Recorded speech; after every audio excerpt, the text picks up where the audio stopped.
Chers spinaciens, chères spinaciennes, Patrick Leborgne à Épinay-sur-Seine. J'espère vous trouver en pleine forme, en pleine santé et que ces festivités de fin d'année se passent à merveille pour vous. Aujourd'hui, c'est à lieu le dernier live de Patrick Leborgne pour cette année et puis surtout le dernier instant Patrick Leborgne que vous savez que j'affectionne particulièrement afin de vous parler de sujets particuliers. Alors, on va pas faire une rétrospective en tout cas des différents lives et instants Patrick Leborgne qu'il y a eu cette année, mais comme vous le savez, j'ai eu effectivement, comme d'habitude, parler des sujets qui touchent à notre ville, les difficultés de la majorité silencieuse, ici et là, dans les différents quartiers à gauche et à droite. En tout cas, allez à votre rencontre et d'essayer de mettre en avant les difficultés que vous rencontrez. Alors évidemment, je ne peux pas entamer ce dernier live et ce dernier échange avec vous en cette fin d'année sans évidemment rappeler des choses qui me tiennent à cœur, comme évidemment vous le savez, l'amour de la culture orientale, comme vous le savez aussi, de par mes origines bretonnes, mes revendications. Donc évidemment, j'ai pu le faire, mais pas encore assez en tout cas, à mettre en avant la culture et mes origines africaines. Mais aujourd'hui, principalement, ce dernier live, en tout cas, cet instant Patrick Leborgne parlera plus particulièrement de la vie chère aux Antilles et des difficultés que rencontrent nos compatriotes des Outre-mer et en particulier des membres de ma famille et de vos familles et puis de vos proches aussi. Et puis surtout d'expatriés qui sont partis travailler dans ces environs-là.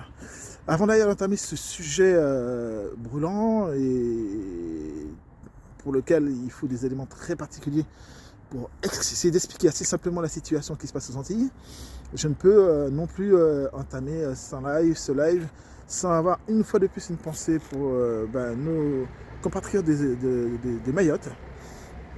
Et oui, comme vous le savez, la population fait face jusqu'à ce jour à une problématique, une difficulté qui s'empire d'ailleurs après le cyclone, puisque comme vous le savez, il y a une propagation visiblement du choléra, il y a toujours un besoin criant d'avoir de la nourriture, de l'eau, de l'électricité.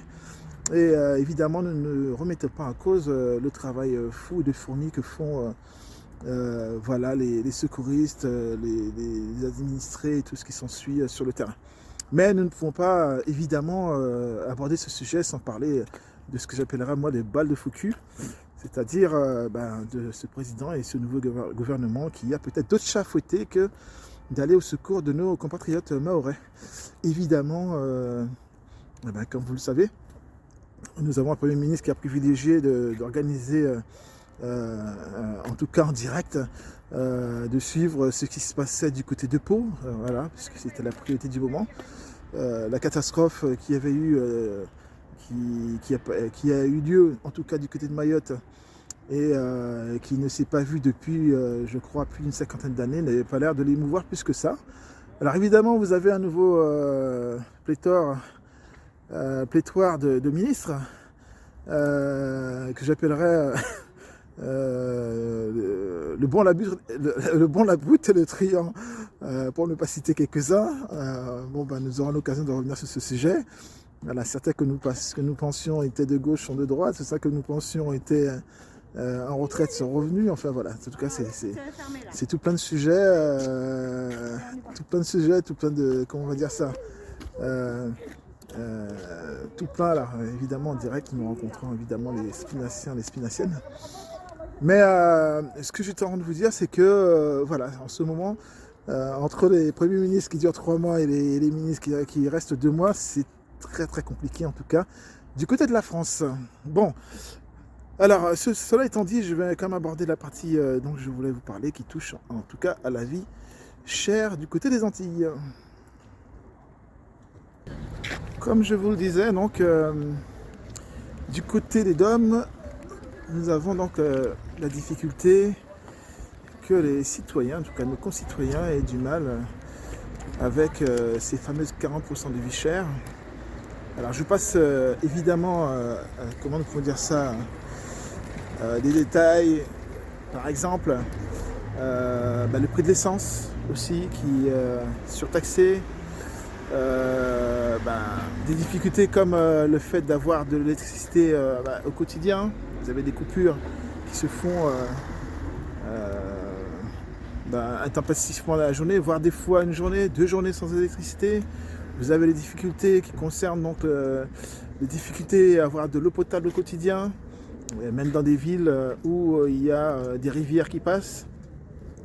Nous ne savons pas pourquoi ces infrastructures ne sont pas mises en place.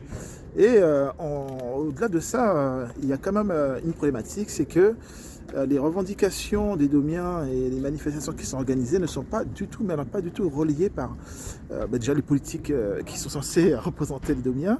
Et puis après, comment faut dire ça les journaux nationaux, voilà, ils gardent l'info pour eux, ils parlent de plein de choses qui se passent ici et là, à gauche, à droite, mais ils ne parlent pas du tout de ce qui se passe sur le territoire français. Donc nous nous demandons pourquoi cette indifférence, pourquoi cette façon de traiter, on va dire, les Domiens. Évidemment, c'est l'occasion de vous donner un exemple sur quelques tarifs exorbitants. J'ai voulu que nous puissions nous retrouver dans la salle pour que vous puissiez vous rendre compte des difficultés que rencontrent, on va dire, nos concitoyens. Par exemple, ne serait-ce que pour acheter du lait, du beurre, des yaourts, les prix sont beaucoup plus chers, largement, mais excessivement chers par rapport, évidemment, aux produits de l'Hexagone. Alors, comme je vous disais, l'occasion était pour moi non pas de pointer des enseignes, mais en tout cas de mettre en avant certaines incohérences et injustices. Alors vous rajoutez à tout cela évidemment les problématiques du chlordécone, pour lequel il y a eu 20 ans, une vingtaine d'années, comment nous pouvons dire ça, de procédure, et pour lequel les personnes qui vendaient le chlordécone ont été relaxées. Cela quand même fait un peu beaucoup. Évidemment, vous rajoutez à cela donc une nomination aux dernières élections du président Macron, qui a cru bon de nommer un ministre de l'Intérieur qui soit en même temps ministre des Outre-mer. C'est pour vous dire l'intérêt qu'il portait aux Outre-mer. À cela, vous rajoutez donc une chaîne qui était dédiée aux Outre-mer, qui a été aussi fermée par le gouvernement Macron. Je vous dis, la liste est longue et exhaustive.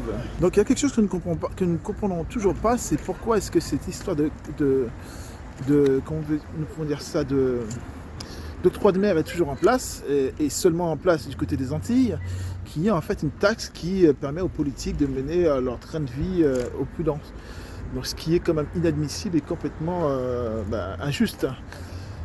À cela, vous rajoutez les problématiques de la Nouvelle-Calédonie, pour lequel le nom Macron et nous pouvons dire le Premier ministre, les différents Premiers ministres Macron n'ont jamais pris en compte. Voilà, donc tout ça pour vous dire que c'est un gouvernement, à mon sens, et de ce qu'on peut en dire en tout cas de nombreuses personnes et personnalités des Outre-mer, comme Claudicia, Patrick Caram. Alors j'ai quelques noms de personnes qui ont fait des rapports en tout cas sur la problématique. Par exemple Béatrice Bellet, voilà, qui a fait un très très bon travail. Vraiment une femme qui a fait un travail formidable. Et je veux aussi citer André Rodriguez Petit, qui a été aussi emprisonné parce que, dit-on, il a mis la pression politique des Antilles pour pouvoir prendre leurs responsabilités. Et puis je vais quand même citer aussi à côté de ça des Teddy Riner, des Joël Ursule, Yank Tiram et beaucoup d'autres qui ont mis en avant cette problématique que nous rencontrons du côté de Outre-mer. Donc tout ça pour vous dire que ce dernier live était une pointe engagée du côté des Antilles, du côté de chez moi. Une fois n'est pas coutume. Voilà, c'est très très rare, il est très très rare que je prenne la parole pour parler de mes origines du côté des Antilles, mais cela me tenait à cœur. Et puis j'ai échangé aussi avec beaucoup de compatriotes qui m'ont fait part aussi de leur tristesse et de leur amertume par rapport à cette situation. Donc comme je vous le disais, je vous souhaite en tout cas de bien réveillonner, bon réveillon à toutes et à tous. Et puis je vous dis à l'année prochaine, j'aurai l'occasion de prendre le temps de vous souhaiter aussi des bons vœux. Je vous embrasse de là où vous êtes et portez-vous bien, prenez soin de vous et de vos proches, à très très bientôt.